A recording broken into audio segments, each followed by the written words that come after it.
میں نے کہا کہ مجبوری اور بے وفائی میں فرق ہوتا ہے. ہم بہت ساری مجبوریوں کو بے وفائیوں کا نام دینے لگ جاتے ہیں، اور یہ فرق ہمارے صوفیاء بڑی وضاحت سے اس فرق کو بیان کرتے ہیں. امام شافعی رحمۃ اللہ تعالی علیہ کے شاگرد ہیں امام احمد بن حنبل، اور امام احمد بن حنبل وہ عظیم ہستی ہیں. اللہ کے بندے کہتے ہیں جس بندے نے امام احمد بن حنبل سے پیار کیا وہ سمجھ لے اس نے رسول اللہ کی سنت سے پیار کیا. کیا بات تھی اس شخص کی. امام احمد بن حنبل ایک بڑی پروقار لیکن امام شافعی کے شاگرد تھے. امام احمد بن حنبل کی ایک ہی بیٹی تھی. وہ کہتی ہے میں نے اپنے ابا جی کو 2 ہی کام کرتے دیکھا، سارا دن رسول اللہ کا دین پڑھاتے اور ساری رات مصلی پہ بیٹھ کے اللہ کی یاد میں اور نبی پاک کے درود و سلام میں مشغول رہتے. لیکن میں نے اپنے باپ کو ہمیشہ ایک کام کرتے دیکھا، 2 مشغلے تھے، سارا دن دین پڑھانا، ساری رات عبادت اور حضور صلی اللہ علیہ وسلم پر درود و سلام میں گزارنا. ایک کام میں نے بڑا مستقل دیکھا کہ میرے ابا جی ہمیشہ اپنے استاد امام شافعی کے لیے دعا مانگا کرتے تھے. کوئی بھی نیک عمل کرتے تو ہاتھ اٹھاتے تو پہلے امام شافعی کے لیے دعا مانگتے. اور بچی چھوٹی سی تھی، ابھی اس کی عمر اتنی نہیں تھی کہ بالغ ہو سکے، تو وہ کہتی ہے میں اکثر سوچا کرتی تھی کہ آخر وہ کتنا بڑا شخص ہے کہ جس کے لیے میرا والد، میں بیٹی ہوں، میرے لیے دعا بعد میں مانگتا ہے، اور ان کے لیے پہلے وہ کتنا بڑا شخص ہے. امام احمد بن حنبل رحمۃ اللہ علیہ بغداد میں رہتے تھے، امام شافعی قاہرہ میں رہتے تھے، اور مہینوں کا سفر تھا، ممکن ہی نہیں تھا آنا جانا، ممکن ہی نہیں تھا. خیر امام ایک وقت ایسا بھی آیا، بیٹی کہتی ہے میری بڑی دعا تھی کہ کبھی میرے ابا جی کا استاد آئے، میں کبھی اس کاریگر کو بھی دیکھوں جس نے اس جیسا ہیرا تراشا ہے. دل کرتا تھا میں اس معمار کو بھی دیکھوں جس نے اتنے خوبصورت نقش و نگار والی عمارت بنائی ہے، میں اسے تو دیکھوں. دل بڑا کرتا تھا، میں دعا مانگتی تھی. خیر ایک دن امام شافعی کا خط آ ہی گیا، کہنے لگے احمد بن حنبل مجھے پتہ چلا ہے بغداد میں ایک محدث رہتے ہیں جو بڑے بوڑھے ہیں اور ان کے پاس نبی پاک کی ایک حدیث ہے، تو میں چاہتا ہوں کہ میں جلدی جلدی بغداد آؤں اور آ کے ان سے وہ حدیث حاصل کروں، وہ سنوں. روایت حدیث بہت بڑا مرتبہ ہوتا تھا.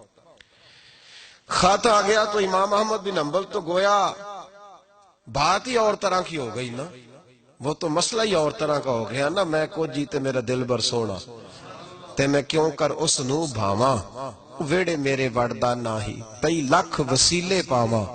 آج جب پتہ چلا نا تو حال بدل گیا. وہ تو وجد کرنے لگے امام احمد، بیٹی سے کہنے لگے بیٹی تیاری کر لے، ہر چیز نہیں ہونی چاہیے، میں تیرے ساتھ لگتا ہوں، صفائیاں مل کے کریں گے، آج رانائیاں بکھریں گی. جب وہ آئے گا تو پھر دیکھے گی دنیا کہ کس طرح کسی نے کسی کی عقیدت کی ہے.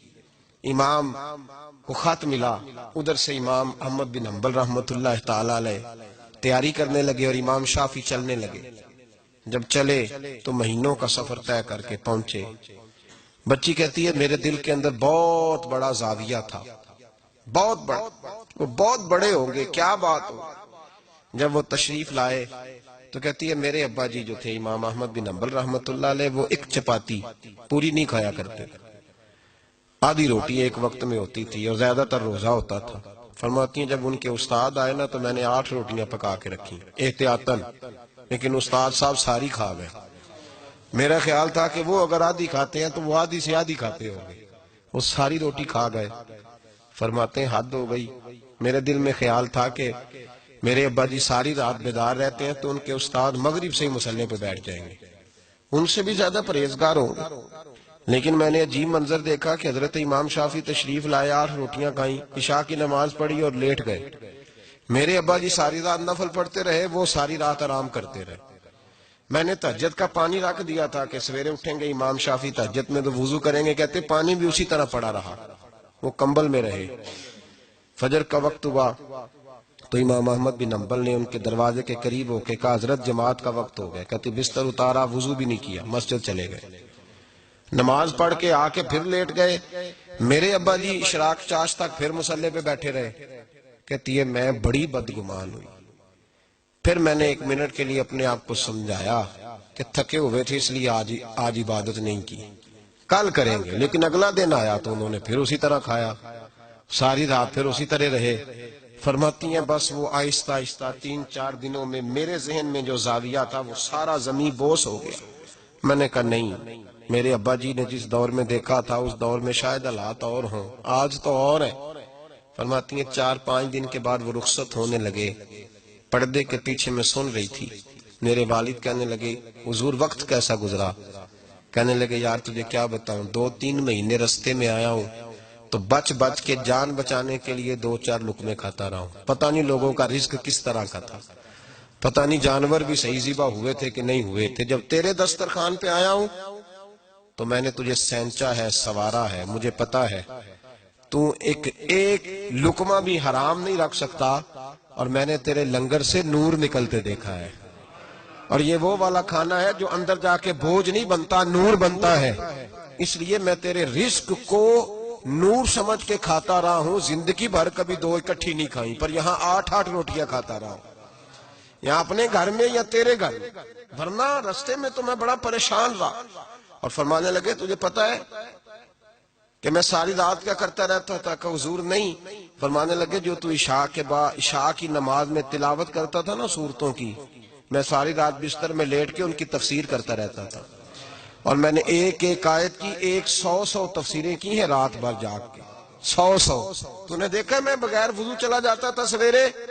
کہ حضور ہاں۔ فرماتے اس لیے کہ میرا وضو ٹوٹتا ہی نہیں تھا، میں ساری رات تفسیری نقطے بیان کرتا رہتا تھا۔ بیٹی کہتی انہوں نے 2 جملے کہے اور میں رونے لگی۔ میرے والد آئے تجھے کیا ہوا؟ میں نے کہا ابا جی میں کیا سمجھی تھی اور یہاں نکل کے آیا، آپ اگر ساری رات نفل پڑھتے ہو تو اپنی ذات کے لیے، اور امام شافعی ساری رات جاگ کے باتیں یاد کرتے ہیں اور پھر لوگوں کے سینوں میں اتارتے ہیں، صرف اپنے لیے نہیں، یہ تو رسول اللہ کی امت کے لیے زندہ ہے۔ میں کیا سمجھی تھی او بھائی، میں نے کہا مجبوری اور بے وفائی میں فرق ہوتا ہے، ذرا چھلکا اتار کے دیکھ تو صحیح، تجھے پتا تو چلے اندر حالات کچے ہیں کہ پکے۔ 1 منٹ میں لوگ بدگمان ہو